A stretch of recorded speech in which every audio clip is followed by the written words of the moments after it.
Welcome to fall. It is officially October. Who likes the cold? I liked it for the first 2 days when it was not super cold, but this morning was not it. I know that's an unpopular opinion down here, but we'll process through that after the gathering tonight.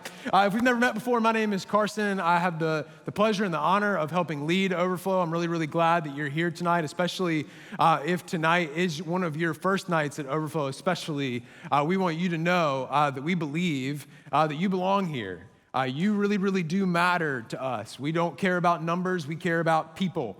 We want to help you on the journey that you're on, and I hope that we're able to do that. I've talked to a couple people, including a friend of mine who works at Panda Express on UNCW's campus. He said, today I was standing in the line, and I was serving somebody food, and I heard him talking about Overflow, and one person was telling their new friend about Overflow, and they said, they're coming tonight. So if that happened to be you, we got eyes and ears everywhere.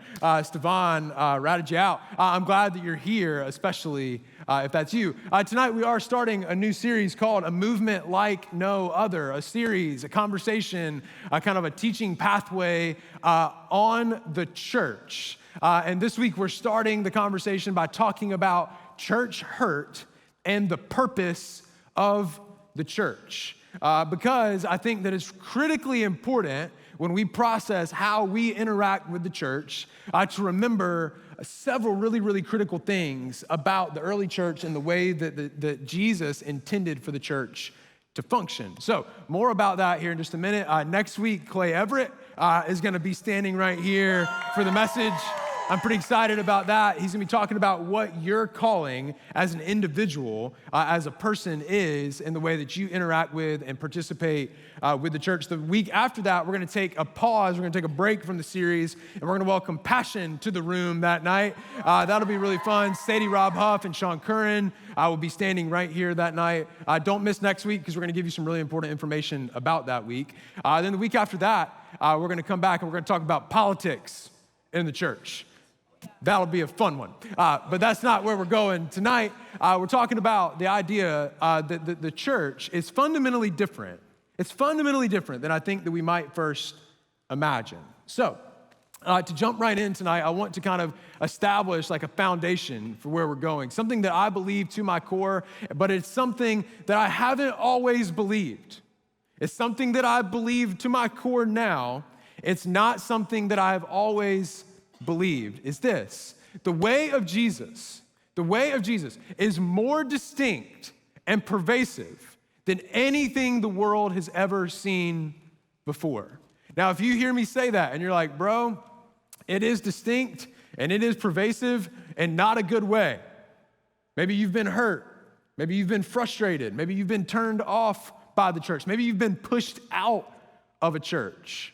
I'm going to give you some very, very clear things tonight, and I want to help you, and I want to apologize to you for your experience here in just a minute. But I think this is really critical for us to understand as we jump into a conversation about the movement that Jesus started. And if you go way back in time, if you go back to the days and the years after Jesus lived and after Jesus walked the earth, we can probably all agree that Jesus did walk the earth. History would suggest, even if you don't sit here tonight and say that you believe in God or believe in the deity of Jesus or believe that Jesus actually defeated death, we can probably still agree that Jesus was a real person and he really did walk the earth at one point in our history.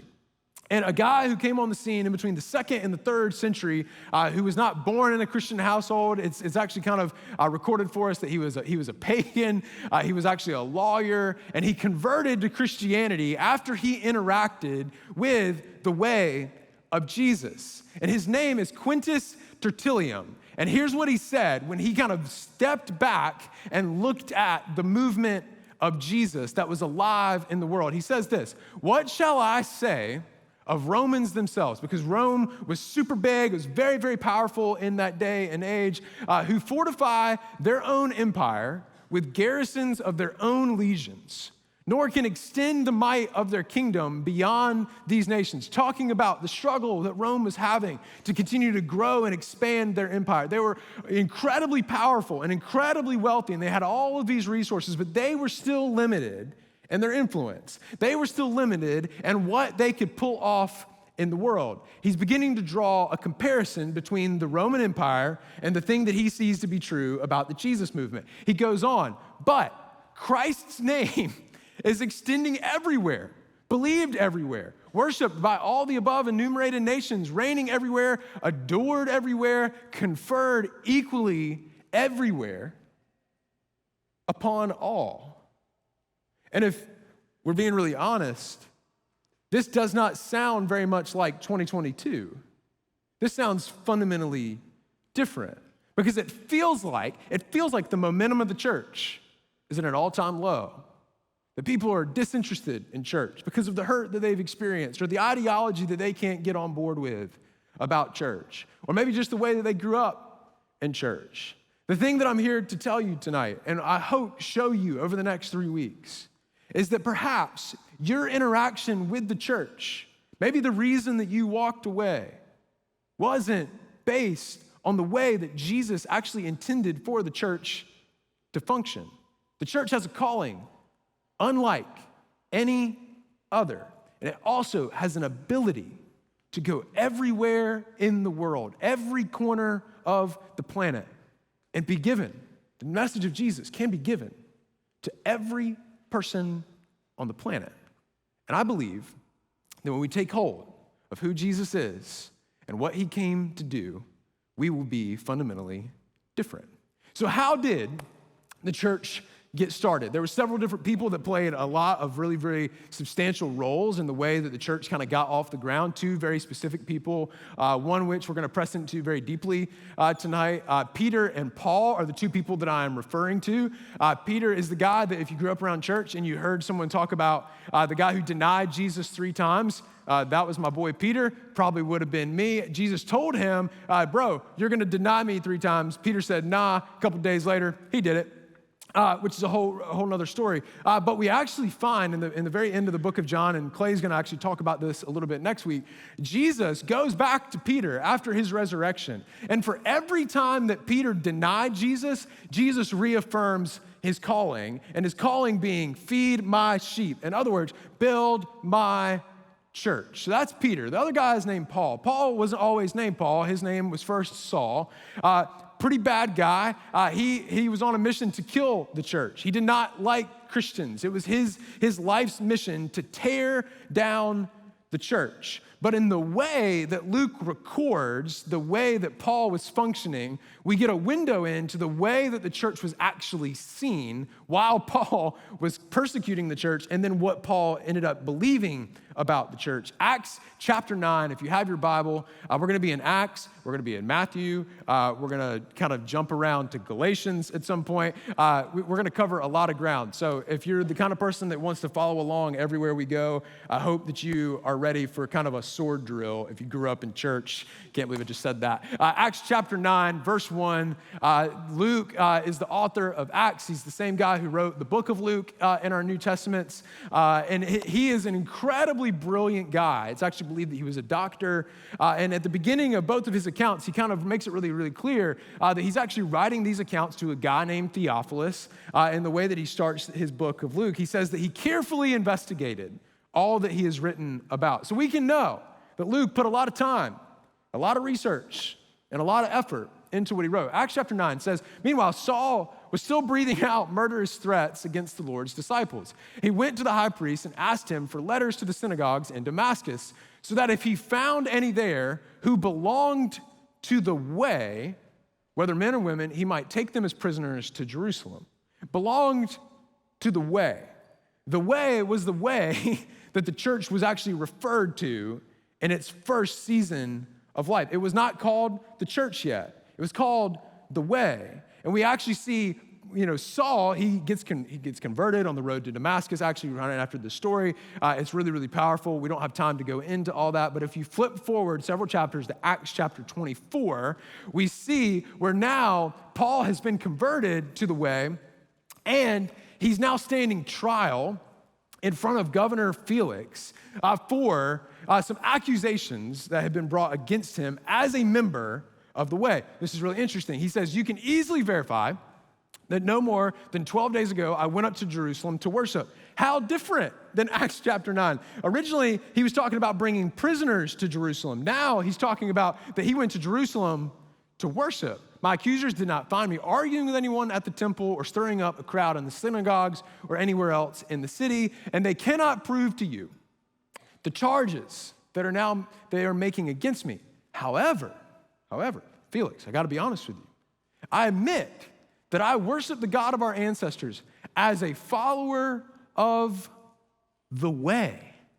So he went from talking about persecuting and to rounding up prisoners of people who would describe themselves as someone who belonged to the way, to admitting to the governor of that region, Governor Felix, dude, I gotta admit, I went to Jerusalem to worship, and I didn't cause any trouble, and they can't prove their accusations, but I gotta tell you, I do belong to the way.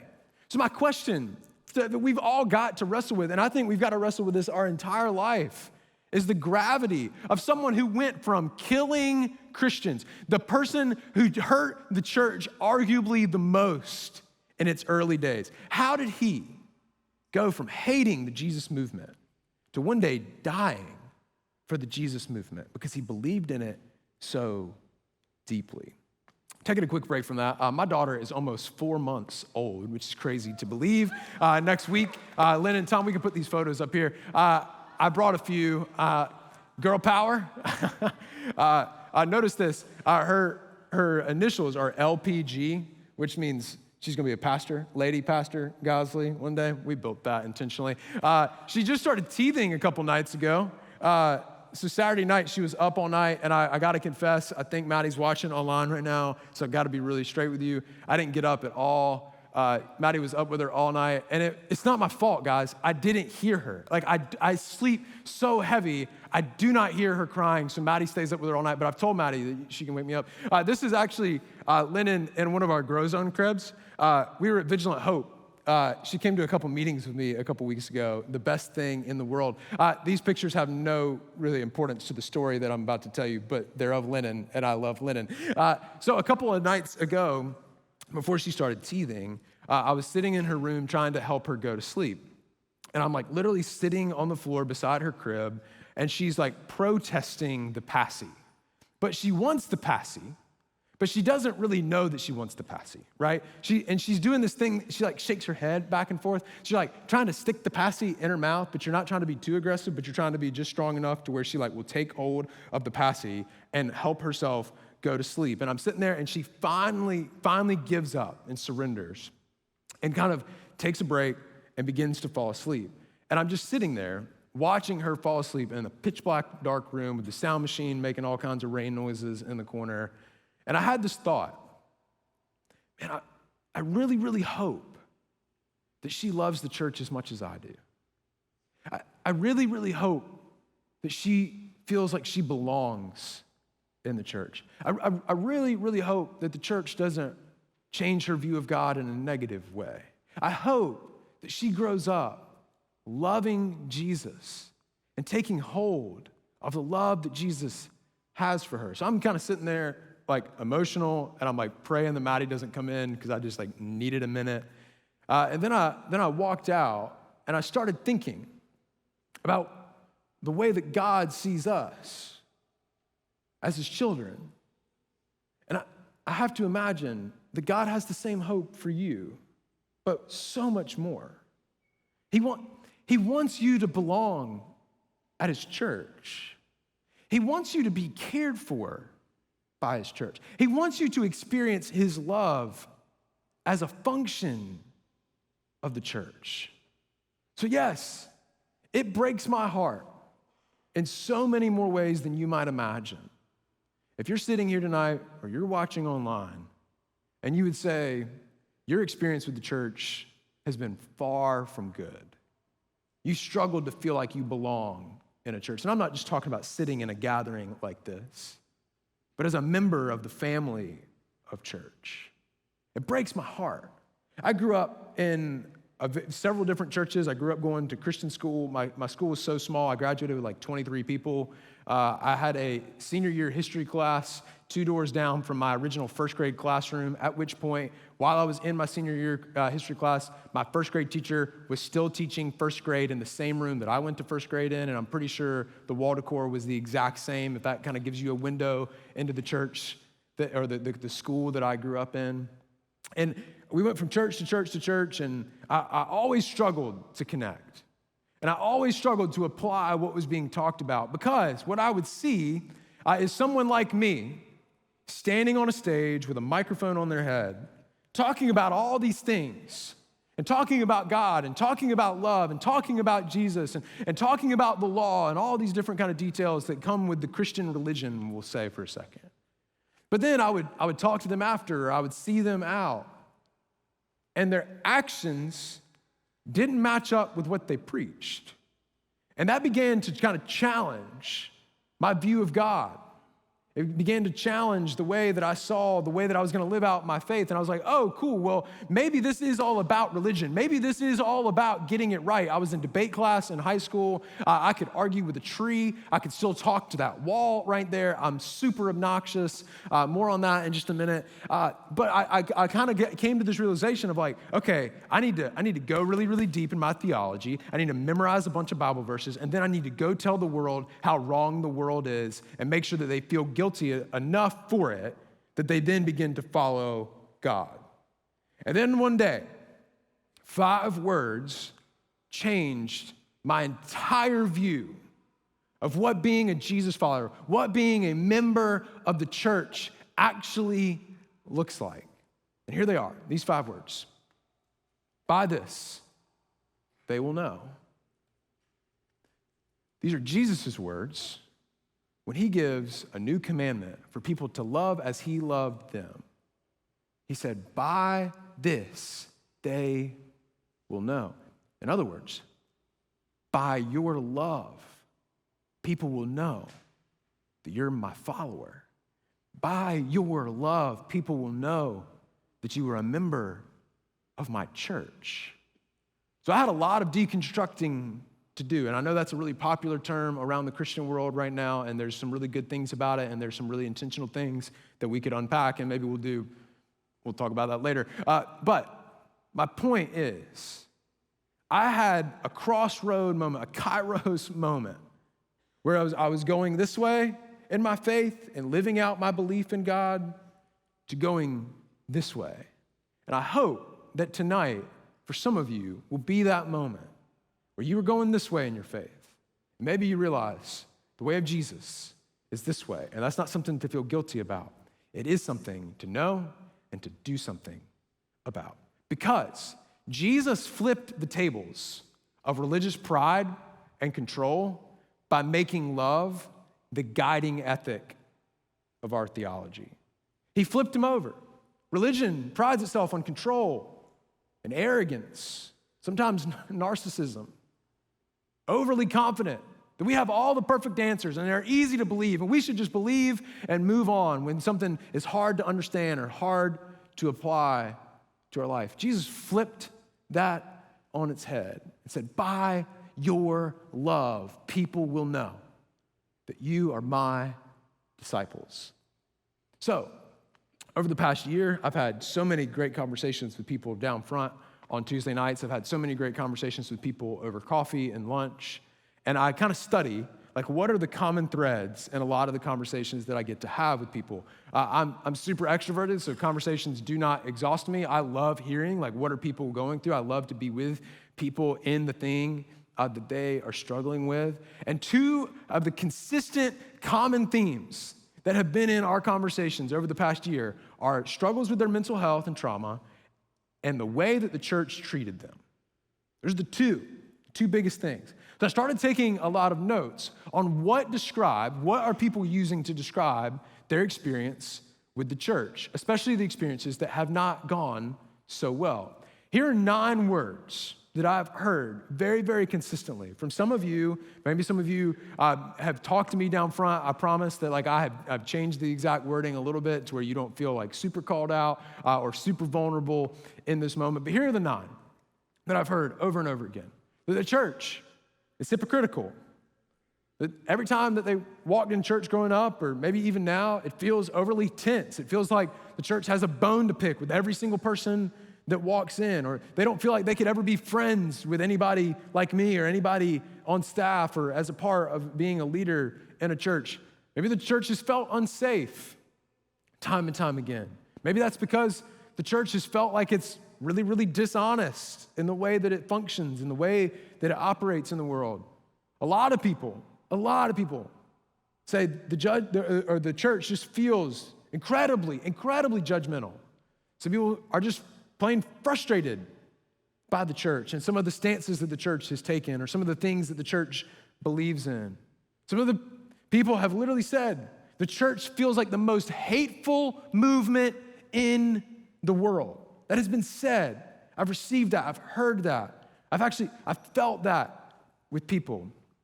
Traumatic. People in this room and watching online have experienced trauma at a church. Think about that. If you grew up in church and you had a really great experience in church, just put yourself in someone else's shoes, just for a moment. How different would your outlook on faith and God be if you experienced a traumatic event in the walls of the place that was supposed to be the most safe place on the planet, or at least that was the way that it was described to you? And then finally, people describe the church as divisive, which is why week 3 of this series is so critically important in the realm of politics and the role and the kind of the grip that politics has and has had on the church. If you need proof of that, go read news articles from 2020. Like it's pervasive. The fight for the identity of the church. If this was your experience, or maybe the word that actually describes your experience with the church that hasn't been very, very good isn't up here, hear me say, I am really, really sorry. I'm very, very sorry. I wish so badly that I could change your experience. I wish so badly that I could help you snap back and trust the church again, because I believe so much in what our church specifically is doing. And I'm not gonna lie to you, I can't. It is beyond my power and beyond my ability to preach a sermon that makes you feel when you walk out those doors tonight like it's all behind you and it's all gonna be okay and you can just forget about the hurt that the church has inflicted in your life. And I'm sorry about that too. But the best thing that I can do for you and the best thing that I can do for the church is to reconnect us back with the intention of Jesus, his intent for his church. I heard somebody say this one time. The only answer to church hurt is the church. Before you write that down, 1 second. I heard some pins. I need a disclaimer. The only answer to the church, or to church hurt, is the church. The problem that I have with this statement is it's just actually untrue, because sometimes the answer to church hurt is you leave. You go, I'm done being hurt. I'm done dealing with all these things. I'm gone. It's just easier for me to not engage in the life of the church. Some of you would say that the easiest answer to church hurt is to get mad or just relocate and go find a new church. And for some of you, that may have been your experience, and maybe that was a wise decision. And I'm not trying to cast blame. I'm not trying to point my fingers at the church in America or around the world. I love the church enough to be honest about the condition and the activity of the church, though. The thing that I would say, though, the answer to church hurt is a Jesus-centered church. It can't be oversimplified to say that the answer to church hurt is just the church. The answer to you being hurt by the church is you being a part of a movement, of a body, of a people that describe themselves and know that they are a church, but they are very, very committed to living in the way of Jesus. That is the only thing that transforms the way that you see the church to be in alignment with Jesus' original desire. So if you're sitting here, if you're watching online, and you would say, Carson, my church experience has been horrible. I met somebody the other day who said, I can't believe that I just had a normal conversation with someone who worked on staff at a church, because I've never had one of those before. If that's you, the question that I would just love to give you tonight is this, is what if your church experience was the antithesis of Jesus' intention? Would you consider that? What if the way that you were treated inside the context of the church was the complete, fundamental opposite of Jesus's intention? And for all of you who are sitting here thinking, he's just talking to people who have been hurt by the church, I'm off the hook tonight. He's not talking about me. Here's a question for you. What if it's time that you take a step towards contributing to the movement of Jesus? What if it's time for you to not just sit in a chair on Tuesday nights or Sunday morning, and it's time for you to serve somewhere, or to help someone, or to meet with somebody and speak value into them, or to help them along their way, to be loved, to be Jesus' love, to represent God's kingdom to them? What if it's time that you don't just consume church anymore, you contribute to the church? I'd argue, if you feel good about your involvement in the church, if you're comfortable here in the church, it's time. You don't have to pray about it or nothing. It's time for you to take a step towards being a contributor in the church.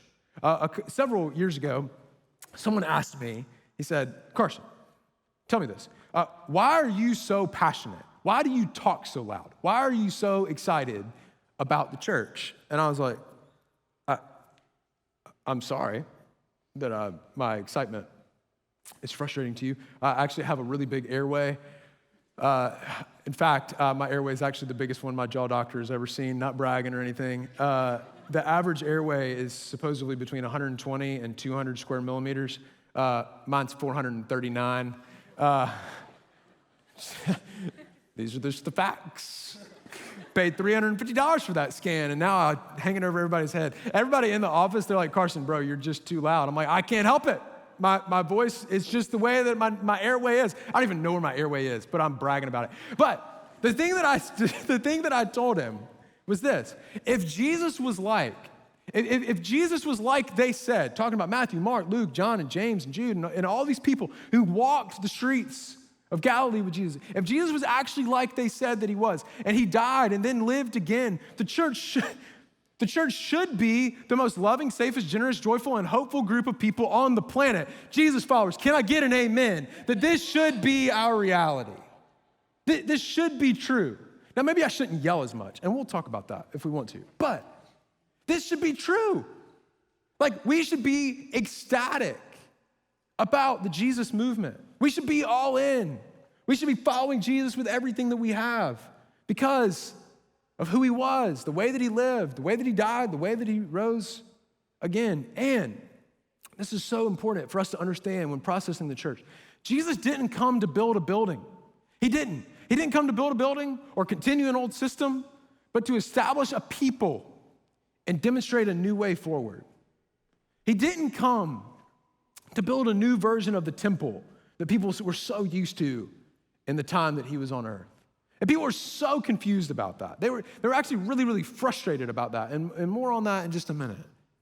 But all throughout the story of Jesus and the way that he talked about the church and the word that he used to actually kind of kickstart the movement of the church into existence would support this idea. It's why we have a 10-foot tall, 20 feet long banner in the atrium that says Jesus changes everything. Because he didn't come to continue an old system. He didn't come to build a building. He came to establish a people and build up a new movement in his way of life. In Matthew chapter 16, we see the story of Jesus clarifying his identity through a conversation with his disciples and talking about the church that he was here to initiate. Matthew chapter 16, verse 13, it says this: when Jesus came to the region of Caesarea Philippi, he asked his disciples, "Who do people say that the Son of Man is?" And they replied, "Some say John the Baptist, others say Elijah." These are just all very, very notable people further ahead in the story if you're not familiar with these names. And still others, Jeremiah, another prophet, or one of the prophets. But what about you, he asked. Who do you say that I am? He's like, no, I want to know who the people who have been following me the closest, who have spent the most time with me, who do you say that I am? And this is where Peter, remember from the beginning of the message tonight, he jumps in and says this: you are the Messiah, the Son of the living God. The Son of the living God. I love that is the way that he described it. Because there were so many different God-like figures that were talked about all throughout the Old Testament and all about the time that the disciples were on the earth. He's like, no, you're the son of a living God. And Jesus replied, blessed are you, Simon, son of Jonah, for this was not revealed to you by flesh and blood, but by my Father in heaven. And I tell you that you are Peter. He changes his name, meaning rock. And on this rock, I will build my church. This is the first time that the church appears in our New Testament. And the gates of Hades will not overcome it. And a lot of times when we read the word Hades, we immediately think of hell. But in this context, it was specifically probably referring to death, essentially meaning his church. There were going to be people that help build it and help kind of sustain it. And even in them dying, even in the worst possible thing that could happen to them, the church was secure because Jesus was the one that was building it. And notice, I will build, essentially reminding us the thing that I'm talking about isn't currently in existence. It was something that the law could not deliver. It was something fundamentally better. I will build my church. And this word, we're going to talk about this in just a second, is actually in Greek, ekklesia. And the meaning of that word is critical to how you and I see and interact with the church. But we all know the story. Somewhere along the way, this approach of love and this approach of compassion that Jesus demonstrated got lost. And throughout every generation, it felt like the church continued to deviate and take step after step after step away from the way of Jesus, to the point that we kind of run up against this reality that the church became about itself, not its founder. The leaders of the church began to fight for power and money and control. They believed that they had all the perfect answers, and it was all about just getting people into a building and bringing their money or bringing their belongings to donate to the church. Because the church took a lot of its cues from the world, started functioning more like a business or an empire or a government, as opposed to a hospital or a compassionate movement, a movement where everybody could belong. Thinking back to what Quintus said about the movement in those early days, where it was for everyone. Everyone could be a part of it. The church lost its way when it made its movement all about itself, not its founder or not the way of the church. And this is where there's a difference between interpretation and translation when it comes to the word ekklesia. And the ekklesia was interpreted by some of those churches kind of in that in-between time through a German word. And Tom, we can put this on the screen, named Kirche. Now, I don't know that I'm saying that right. I'm not German. I don't speak German. For those of you that are in class, you can tell me after if I'm saying this entirely wrong. I've only looked it up on every website trying to figure it out. But they said that the ekklesia means Kirche, which is where we actually get the term church that we use day in and day out to describe God's movement in the world. But when you look at the definition of this word, you actually find that it directly translates house of the Lord, temple, a building, or structure. And if you look at the life of Jesus, you actually find the exact opposite of this. Jesus never said that he came to build a building, remember? John chapter 1 talks about how the Word became flesh and he came to dwell among us with unfailing love and faithfulness. Dwell among us. John chapter 2, a couple pages later, Jesus is talking to people and he says that if they tear this temple down, referring to himself, he will raise it up again in 3 days. Which made them super mad because it took them 46 years to get the temple that they had, and they thought that he was talking about a building. But he's like, no. I'm not talking about a building. I'm not talking about this perfect system of authority in the world where all these rulers and all these men and women think that they have all the answers and subject their desires and their pursuit of control and money on people. No. He's saying, I'm building something new. I'm establishing a people.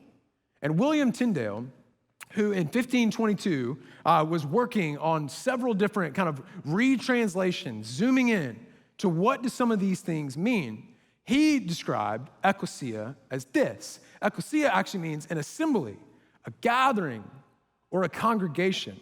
He also kind of pressed into a lot of the different things that were common in the church around that time. One of them was due penance, talking about what you would have to give or to bring to the church. He actually found that was actually better translated repentance, not due penance. There's a lot of implications there. Talked about excommunication, talked about a lot of things. Well, that ticked the church off because they were like, no. This is blasphemy. You cannot say these things because it threatened their control. It threatened their power.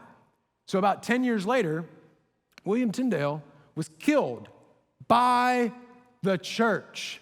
He was burned at the stake, and his ashes were spread around his city because he was saying the church isn't a building, it's a congregation, it's a gathering, it's an assembly.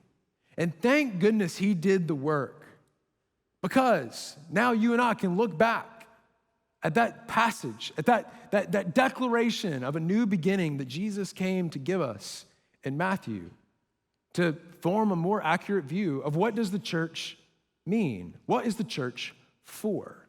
And the way that I would say it is this, is the church is a people united by and living in the way of Jesus. It's a people that's set apart. It's a distinct people. It's just talked about in Peter's account later on in the New Testament. We are a distinct people. God calls us his own. God wants to do life in and through the church. We're united by Jesus. This is week 3. We're not united by our political view. We're not united by all these perfect fine points of theology. We're united by Jesus. And what's our goal? What's our dream as a church? As you grow older and you participate in the church, find a church, I dare you, that is focused on living and operating in the way of Jesus alone. That is the only way that is sustainable for a church to be a safe place, to be a good place for you and potentially your family to call home. One of our pastors, Rick Schaefer, he's one of the smartest people I've ever met. He recently wrote a book, and he says this in it. He says, we no longer buy into the system, structures, and patterns of this world. This is so interesting. We may have to operate within them, and that's supported in Romans chapter 13, but as a set-apart people, we hold to the patterns of God's kingdom. This is so fundamentally different than the church experience that I had growing up, or perhaps you had growing up. Because this leads us, when we begin to think about God's kingdom and its implications, to this idea. When winning arguments and gaining power become the church's primary goals, we have forsaken Jesus' mandate.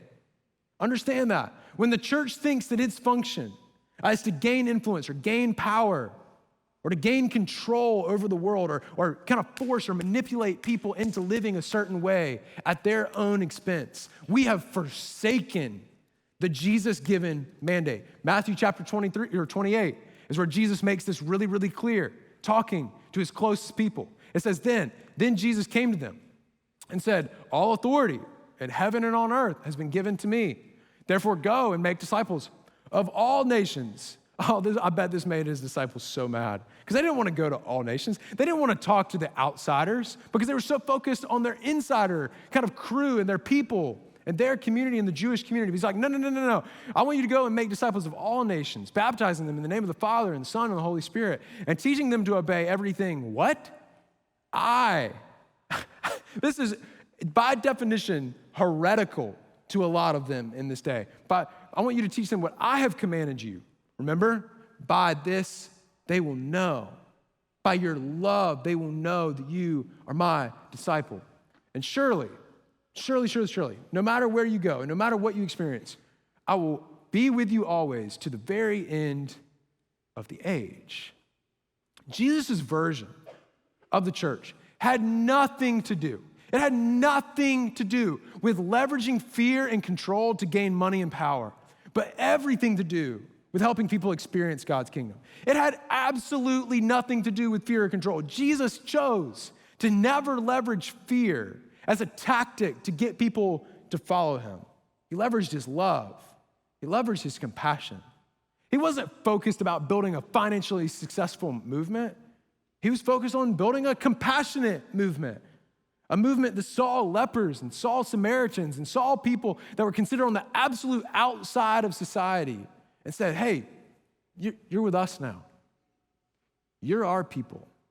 We're with you. And we're not going anywhere, even if it costs us our money, even if it costs us our power. We're going to the people who need us most. His version of the church had nothing to do with fear. So what does embracing God's kingdom look like? What's the way of God's kingdom? We could talk about this for an entire year, it feels like. But we get a window into this in Acts chapter 2, where Peter has recently given a really, really strongly worded message. He actually quotes the prophet of Joel. He quotes David, which were people that people would have held in very, very high regard. And his point of it all is that, hear me clearly, people, Jesus is Lord. Jesus is the end-all, be-all to our faith. And he came to start something new. And I want you to be a part of it, not for the sake of having numbers in our movement, but for the sake of your life. He stands up, he gives this really, really big and long and informative speech. And then in verse 41 of chapter 2, this is what it says. That day, about 3,000 took him at his word after he shared all of that. They were baptized and were signed up. They committed themselves to the teaching of the apostles, the life together, the common meal, talking about communion and practicing the idea of the new covenant. A covenant, by the way, that we cannot break because there's a one-sided agreement from God to us. The life together, the common meal, and the prayers. And everyone around was in awe, talking a little bit, kind of alluding to what Quintus would one day talk about. All those wonders and signs done through the apostles, all these things that were so fundamentally different that the early church leaders had done. And all the believers lived in a wonderful harmony, holding everything in common. They sold whatever they owned, and people pooled their resources together so that each person's need was met. And they followed a daily discipline of worship in the temple, followed by meals at home, and every meal a celebration, exuberant and joyful, as they praised God. People in general liked what they saw, and every day their number grew as God added to those who were saved. But notice the description of the fellowship, of the connection, of what the early church looked like. If I had to imagine, for some of you, you'd say that looks nothing like my view of the church. Where was that when I was a kid? Where was that when I was asking questions about God? To summarize what the early church looked like, say it this way. The early church was a diverse, inclusive, united, and generous, communal, and joyful group of people who learned, worshiped, and grew their faith in Jesus together. They said, if we've got disagreement, we're going to disagree together. If we've got something hard, we're going to pursue joy together. If we've got questions, we're going to learn about it together. We're going to eat together. We're going to be together because we believe that is the example that Jesus gave us. That is the church we must be. So a couple things. If you would consider yourself a part of the church, or if you want to take a step towards becoming more and more a part of the Jesus-centered church, there's a couple things that we all must know, that we all must choose as we interact with people and as we carry Jesus' love. The first one is this. We, the church, we must choose unity despite disagreement or tension. This is really, really easy to write down in your journal. I'm not going to lie to you. Super easy. Super easy to take a picture of. Incredibly hard to apply. When someone has a different take on theology than you, when someone has a different take on God than you, it's so much easier to create division. It's so much easier when that person offends you to go convince everybody else that you're right. But we as the church, we must choose unity despite disagreement. We also must choose inclusivity rather than exclusivity. Man, this is hard. We've always got to be looking for new ways and new opportunities to include others. It's our job as a member, as a participant of the church. We must choose formation over mere content consumption. This is really big. Content consumption is and it never has been, and it never will be, a substitute for formative community. You are going to grow the most when you are doing life with people who are helping you follow Jesus, who are helping you become the best version of yourself. We must choose formation over content consumption. We also must choose to return love for hate. We must. By this, they will know. Not by our rightness, not by our correctness, by our love. It's when people hate us, when people disagree with us, when people point their finger at us, our response must be love. We must choose generosity despite scarcity. We must. We must choose to give ourselves away. Life truly is best when given away. Your life will not be the best that it can be until it's not all about you. It just won't. This wasn't the way that it was designed. We were designed to give ourselves away to each other, especially as members of the church of Jesus. We, the church, must choose compassion and understanding as the guardrails of our conversations and decisions. To put it briefly, we must seek first to understand rather than to be understood. I would much rather be understood than seek to understand someone. But we must, if we're going to align ourselves with the way of Jesus, compassion and understanding, they've got to be on the forefront of every tense conversation, of every hard conversation, of every disagreement. Compassion and understanding on the forefront. We must choose love as our guiding ethic of our theology. As we're wrestling out our faith and we're wrestling out what we believe about all the big topics of the day. Yes, we have conviction. Yes, we believe in things. Yes, we know that Jesus was really, really clear about the way of God's kingdom. Yes, he gave us commands, instructions. But we've got to remember that the three things that count the most according to Paul are faith, hope, and love. And the greatest of these things are love. 1 Corinthians 13. Love has got to be the guiding ethic of our theology. And finally, we the church, we choose the way of Jesus. There's no other option. If we're going to be a church that doesn't hurt people, if we're going to be a church that helps people heal, if we're going to be a church that actually demonstrates the love that Jesus has for us, we must first choose to live and to operate in the way of Jesus. So what does that look like? Well, you see at the event of Pentecost, also recorded in the book of Acts, where the Holy Spirit comes into the picture, and Jesus actually described the Holy Spirit as the helper and actually as the greater one, the greater function of God in the world today. And when Paul is actually writing to the church in Galatia, who is kind of struggling with religion and struggling with legalism and struggling with kind of a lot of the things that the churches in America often struggle with, the similarities are actually very, very close.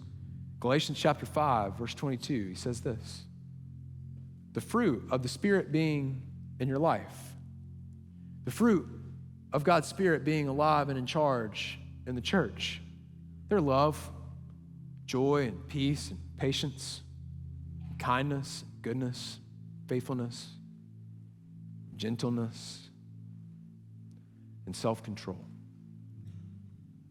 And even if your church experience wasn't full of these things, you have the opportunity to give them to someone else.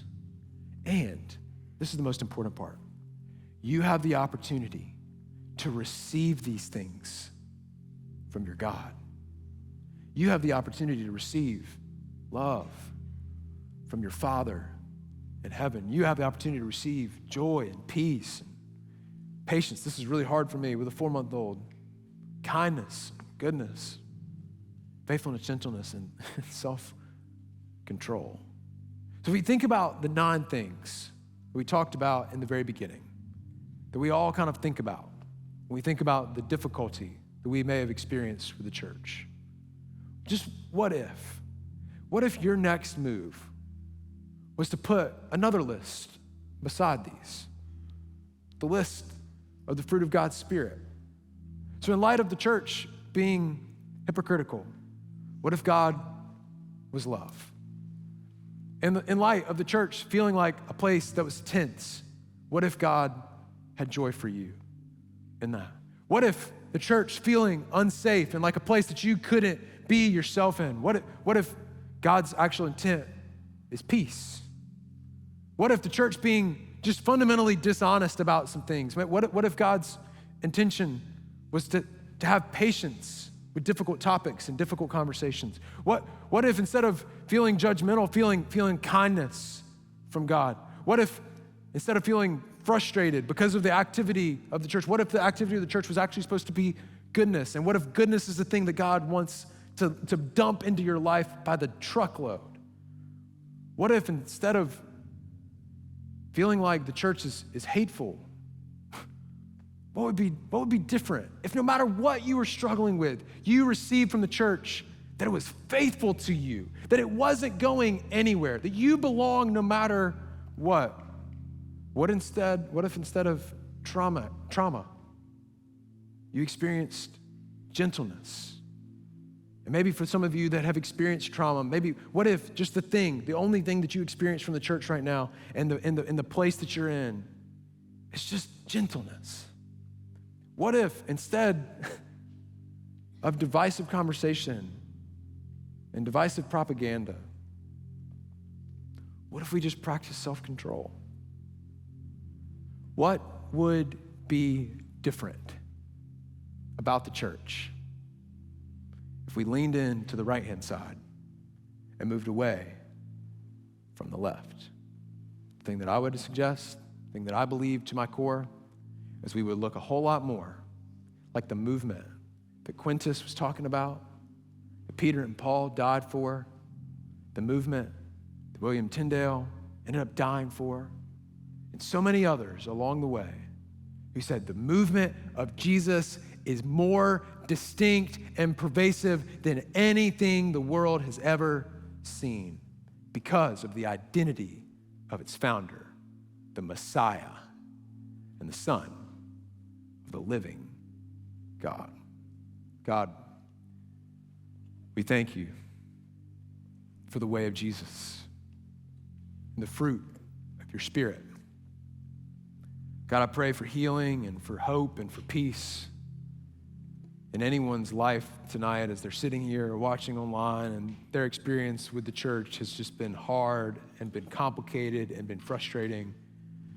God, I pray that they would just experience a high level of healing from that experience. God, I pray that they would find a home here, not so that we can say that we have more people, but so that we can extend our hands and our love to them. God, I pray for the person sitting in here tonight who's grown up in the church and has had a great experience and loves the church. I pray that you make it abundantly clear what their next step is, and not just consuming the church, but being a contributor in your church. God, I pray that you would put people on the forefront of our heart and on the forefront of our minds. God, we love you. We commit all of this to you in your Son's name.